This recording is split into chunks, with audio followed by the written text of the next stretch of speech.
భయం అవుతుందా వాళ్ళకు? భయం అవుతుందా? అదాని గురించి మాట్లాడితే భయం అవుతుందా? ఎవరి గురించి మాట్లాడితే భయం అవుతుంది అంతగానం? ఎందుకు భయపడుతున్నారు సార్? కంక్లూడ్ ఎందుకు చేయాలి సార్? ఇంత ఇంపార్టెంట్ సబ్జెక్టు ఎంతమంది డిస్టర్బ్ చేస్తారు? ఎంతమంది డిస్టర్బ్ చేస్తారు? అదాని విషయంలో మళ్ళా వేరే రూపంలో రండి, సమాధానం చెప్తాం. అధ్యక్ష నిజంగా వారి వారి వారి వ్యవహారం చూస్తూ ఉంటే ఇంకా ప్రతిపక్షంలో ఉన్నట్టే ఉంది అధ్యక్ష. నాకైతే ఆ గొంతులు దించుకోవడాలు, ఆగమాగం లేచి మాట్లాడు. ముఖ్యమంత్రి గారు చాలా సంయమనంతో ఉండాలి. వారే రన్నింగ్ కామెంటరీ చేస్తున్నారు. నేను వారికి ఒకటే చెప్తా ఉన్నా అధ్యక్ష, వారు ఓన్లీ బడ్జెట్ కన్ఫైన్ అయ్యి మాట్లాడమని వారే అంటారు. ఏదో చీకటి ఒప్పందాలని ముఖ్యమంత్రి గారు మాట్లాడతారు, విలీనాలని ఉప ముఖ్యమంత్రి గారు మాట్లాడతారు. మీ ఇద్దరికి నేను స్పష్టంగా చెప్తా ఉన్నా, ఈ వేదిక ద్వారా చెప్తా ఉన్నా, ఎలాంటి చీకటి ఒప్పందాలు చేసుకోవాల్సిన దౌర్భాగ్యం మాకు లేదు.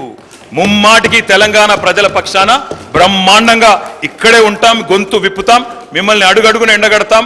6 గ్యారెంటీలు ఏవైతే ఇవాళ కేంద్ర బడ్జెట్ మీద లేకపోతే కేసీఆర్ ప్రభుత్వం మీద నెపం వేసి తప్పించుకోవాలని మీరు ఏదైతే ఇవాళ ఒక డ్రామా చేస్తున్నారో తప్పకుండా దీన్ని ఎండగడతామని మాట కూడా విజ్ఞప్తి చేస్తాం.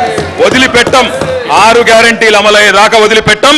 ప్రజల తరపున అడుగుతూనే ఉంటాం, కడుగుతూనే ఉంటాం. ఆ విషయంలో మీరు ఎట్టి పరిస్థితుల్లో ఆలోచన కూడా చేయాల్సిన అవసరం లేదు అధ్యక్ష.